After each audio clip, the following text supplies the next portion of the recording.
Hi, hello and welcome to this special episode of New Esports TV. It seems like every episode is a special one at the moment. This being recorded on a Sunday afternoon. That won't happen again this year. Obviously, it's fairly hot. Fortunately, it's not too hot in here. But yeah, 46-degree days and whatnot. Obviously, all football's off this weekend, so we didn't really have anything to do tonight. Thornton versus Edgeworth, don't know if it's still on. Going to try and make some contact. May go up there for that, but at this stage there's nothing on. So what this is to just go through what we have so far on each club. And we did one of these videos probably a month ago now, so it's been a month and we've learned a lot more. We'll start with Belmont Swansea, where it's a still very, very early time to judge for all clubs, indeed. The 17's looking decent on paper at the moment. Couple names there from last year returning. I've got the team sheet right in front of me. You'd think I'd actually reference that and tell you that there's a lot of new names in that 17's team at Belswans. So again, it's very, very early days. Herrival, Rapp, Windsor, Woods, Boyce and the goalkeeper, who I can never say his bloody name, are the returning players. In the 19s, it's a similar setup. A lot of new players stepping up from 17s to 19s at Belswans. I don't know how they're going to go. It all depends on their big names and whether those big names will play 19s or 23s or indeed first grade. Talking about Nicholson and Ellis and Dundas and those sort of names. That's probably going to be a big part of their success this season. Picked up a win over South Cardiff last game out, and they've got the Jaffers this week, which we might be there for that. Belswans under 23s, I'm told, didn't look great the other night against Beresfield, and it was indeed an under 23s lineup. So let's not go too far with that. But yeah, I'm not sure. I haven't seen any squad list. Or actually, yes, I have. Already, this is off to a brilliant start, isn't it? You'd think I'd come prepared for something like this, but that's too easy to be prepared. I'd rather be unprepared and really test myself trying to remember teams off the top of my head. And then the team sheet is upside down, so that's always fun. And it is. There's a lot of returning players to Belswans 23, so we'll see how they go.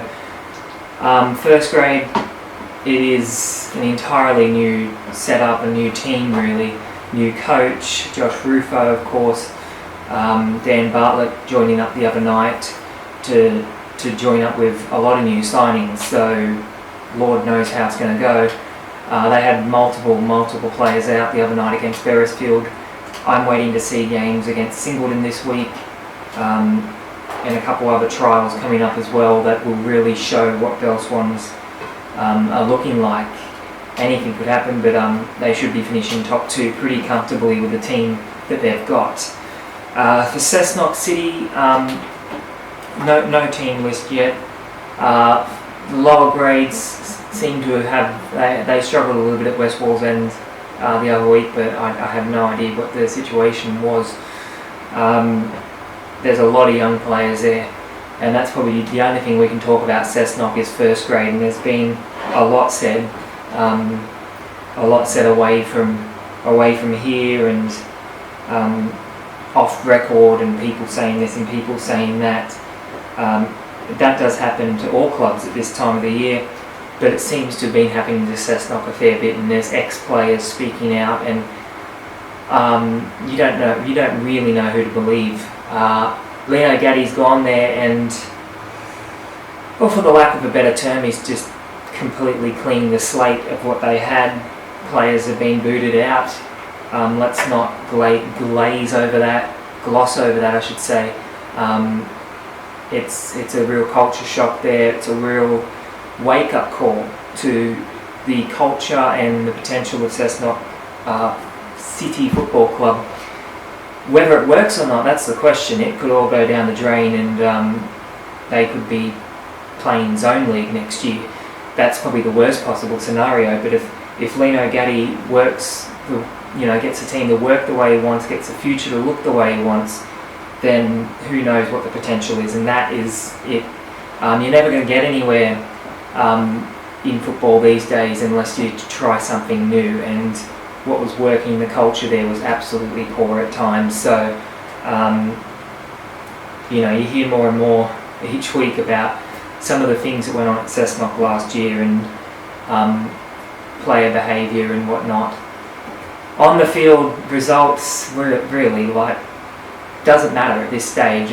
The foundations are built off the field, at training, on the training pitch, and I think that's what Lino Gaddy will do if you give me 2 minutes to talk about Cessnock City, which I have done because I'm timing this. We move on to the next team in alphabetical order, which is Cooks Hill United. Haven't really had any chance to see any of their lower grades play. 19's highly touted team on paper, but who knows how that's going to work out. We've spoken about that anyway, there's no updates. As for first grade and that, they didn't look great against Hamilton the other week, and obviously their game against Beresfield was canned, so they haven't had much of a chance to play. They were supposed to play the zone Cooks Hill team on the weekend. I doubt that would have happened, so Cooks Hill definitely need to get some trials in. They're at Westy next week, so all questions about Cooks Hill, well, not all of them, but some of them will be answered next week. Still not sure on how we're going to do the interviews, or if we're going to do them. We'll see how that goes. Kahibah FC, obviously the latest team that we've put up in our interview series, so there's a lot of up-to-date stuff there. The trip to Foster was called off, so that was sort of a bit of a downer for the club, but a lot of people still did go up there. The other night at Hamilton Olympic, the junior grades, the youth grades, looking really, really good. Finally, like Kahibah, compared to other teams, it's taken three or four extra weeks to get them onto the park to play. So there's a lot of stuff coming up at Kahibah. There's a lot of trials, a lot of training, fitness. It's all happening there, and I'm sure they'll be right. As for first grade, not much else to report. A couple other signings. I can't remember one, but he from Hamilton Olympic last year, the 19's captain, I believe, at Olympic, and Kahibah, I think, with Belswans are going to be the top two contenders in first grade. For Singleton, Singleton Strikers, obviously we did their interviews last week, or whenever that was, last weekend, yes. Nothing's changed since then, so no updated news on Singleton. They do have Belswans on Tuesday night at Blacksmiths for anyone interested in first grade and indeed 23s. For South Cardiff, again, really not that much to report on. I didn't get a chance last week to talk about it.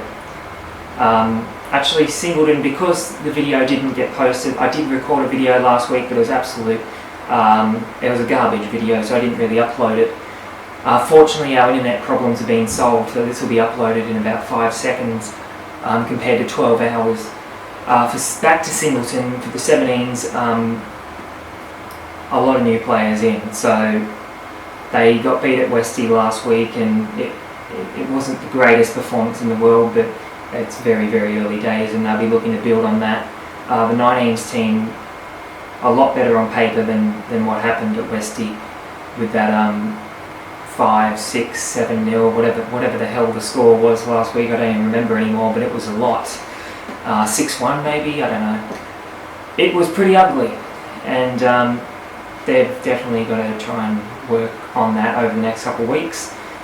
And again, people will say it's pre-season results, don't matter, but we're a month away from the season now, so teams who aren't going very well and losing 6-0 or something in trials, they've got a month to fix it before the season actually starts. So it's getting towards a time where we have to start calling clubs out, I guess.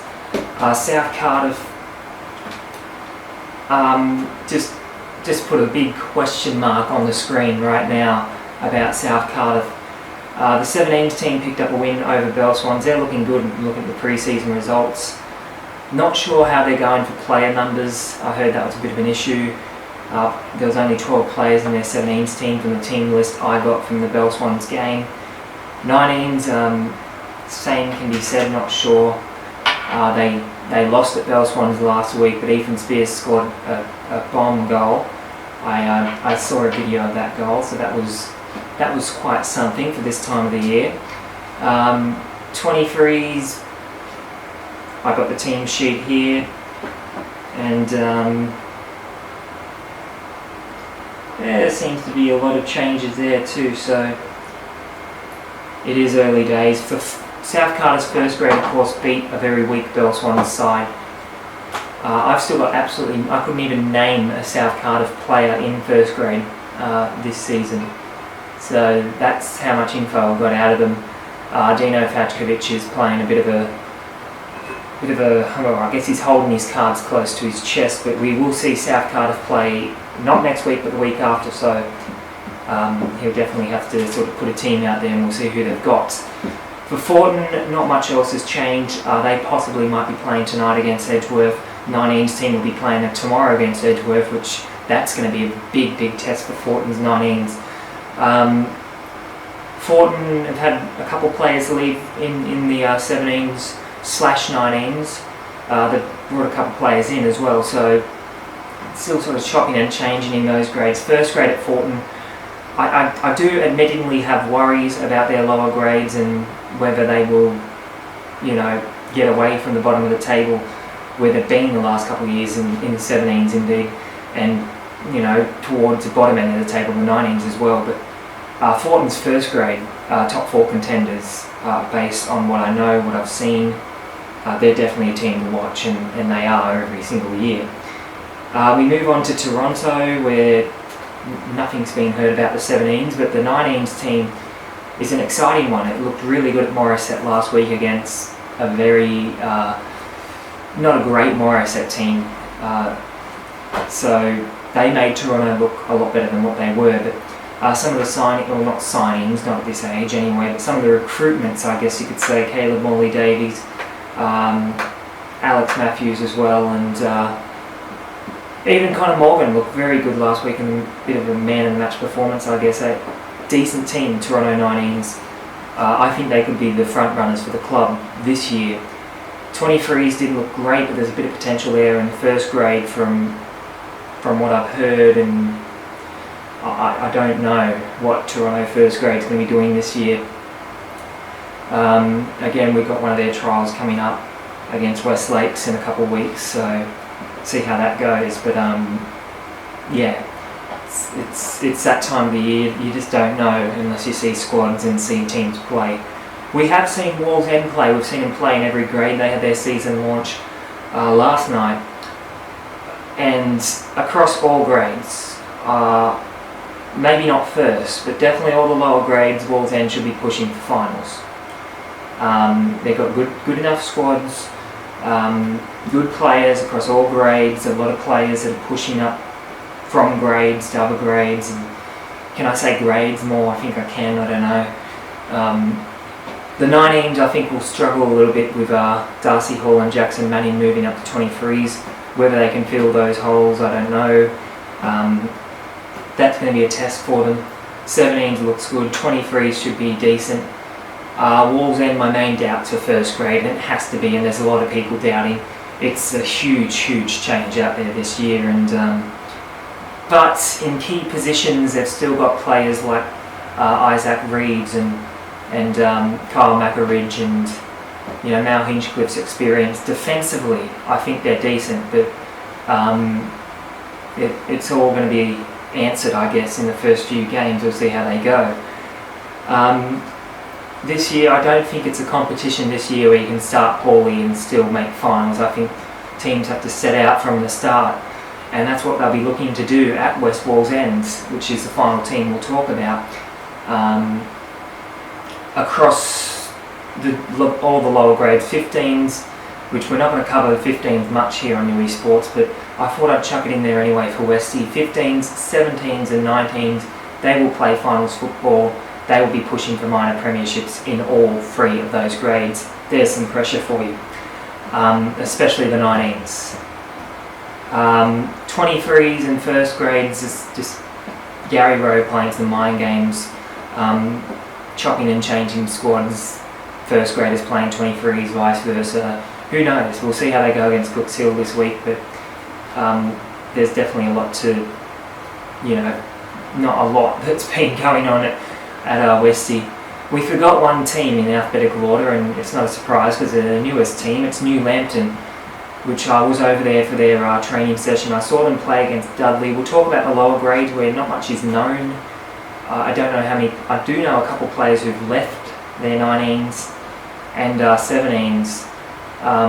It's not a great sign, but they've probably replaced them. They had a lot show up to trials apparently. And the 19s team, I'm excited to see this team play next weekend against Kahibah. So I've been waiting for a few weeks to see them play. After watching them train, looks like a good team on paper, bit of NPL youth experience, so we'll see how they go. New Lambton's 23s, who knows what the situation is there. First grade though, and I'm not, but people are worried after that 5-0 result at Dudley, but I keep saying it's so early, it's their first game. It has to be said though, if they play like that against Kahibah next Sunday, then it may get very, very ugly. Kahibah are a really, really good attacking team. So New Lambton they'll want to stop conceding goals. That's the first thing. And going forward, I don't know, they're still looking at combinations. It's very early. What you have to think about New Lambton is that other teams, obviously Wallsend and Cessnock out of the equation, Toronto as well, but let's have a look at a team like Thornton where there's a lot of players left from last year and a few new guys. Singleton, all of last year's players pretty much, apart from 1 or 2, couple new guys. That's easy, okay, that's easy to build. New Lambton is not just a new team, a new squad, it's a new club in this competition. So they're building from scratch, Andrew Packer and his coaches. So and what a team it is, a team of coaches. Paul McGuinness and the 19s coach, of course I forget his name. It's just what I do. Gascoigne, Tony Gascoigne, that's it. All 3 of them very, very nice guys, and I think they're going to do a lot. Well, McGuinness and Gascoigne have done a lot for the club, and I think Packer will as well. So a very good group of senior coaches right there at New Lambton. So that's pretty much that. This is a short video. This was just, I got bored. We upgraded our internet yesterday and I wanted to see how fast this video uploaded. I've recorded on my actual photography camera because everything's flat. That's normally what happens when I want to use things. I can't really think of anything else to talk about at this stage. This week's schedule, I guess, would probably be decent to talk about because it is a busy week coming up. And I don't think my schedule has been saved, so that's really, really, really not good. Really not good.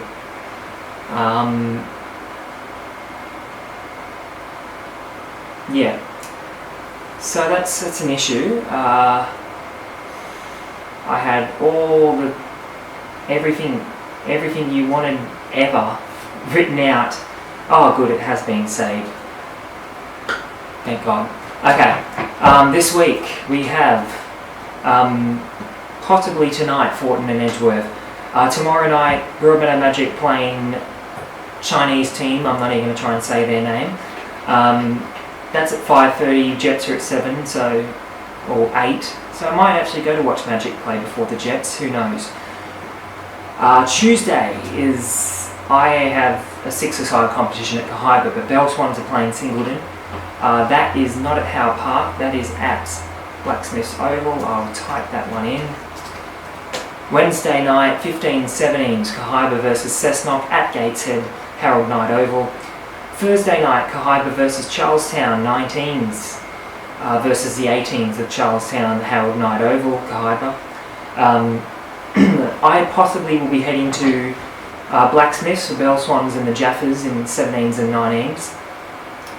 Then Friday night, we will have some questions answered about Cessnock City Hornets because they're playing Kahibah FC first grade at Harold Knight Oval, which that game will not be filmed and there probably won't be too many photos because Harold Knight Oval, sorry to anyone at Kahibah, but Harold Knight Oval is not my favourite ground. It's probably one of my most despised grounds to watch football at. Put it up there with Federal Park and just hope to God that, the pre-season ends soon so they can stop playing games there. Spectator-wise, it's awful. Saturday, we're at West Wallsend again. Been there a bit lately. Westie versus Cooks Hill in all 5 grades. It's going to be a long day. And then Sunday, all 5 grades at Novocastrian Oval, I believe. New Lambton and Kahibah. That might get moved. I don't know if it's been moved. If it gets moved to Harold Knight Oval, then forget about it. I'm not even going to go to the games. Also on Sunday, Singleton versus Thornton, all 5 grades, and South Cardiff versus the Newcastle Suns at Cardiff's Evans Park. That will be 19s, 23s and first, and all grades for the Suns. So that is what is on the cards this week. That's a ton of football, I tell you what. And there's this week, there's the week after, then there's the week after, and then it's the season. So teams are sort of running out of time. This heat wave cancelling games would have put a few headaches, would have given some coaches some headaches over the last couple of days. But that's what we've had to deal with. Hopefully no one's suffered any heat stroke or anything. I've been sitting in the aircon all weekend, so I'm not one to complain too much about the weather outside because I've barely been outside. Today it's actually quite cool in Newcastle. I feel for those up north, northwest, where it's probably not as cool, but nonetheless, we'll see how we go with the temperature dropping soon. So that's pretty much that. Bristol Rovers shirt, just in case anyone's wondering what the hell is he wearing. I don't really have too much else to report on, apart from I will see you in the next episode. I hope that we can get around to a couple of the clubs that we haven't gotten to yet. That's what I'm going to go and try and do this week, is try and message a couple of coaches, see what we can organise. This has been New Sports TV. I don't know what episode number it's right there, what episode number it is. I'll work it out later. Thank you for joining us, and I'll see you in the next episode.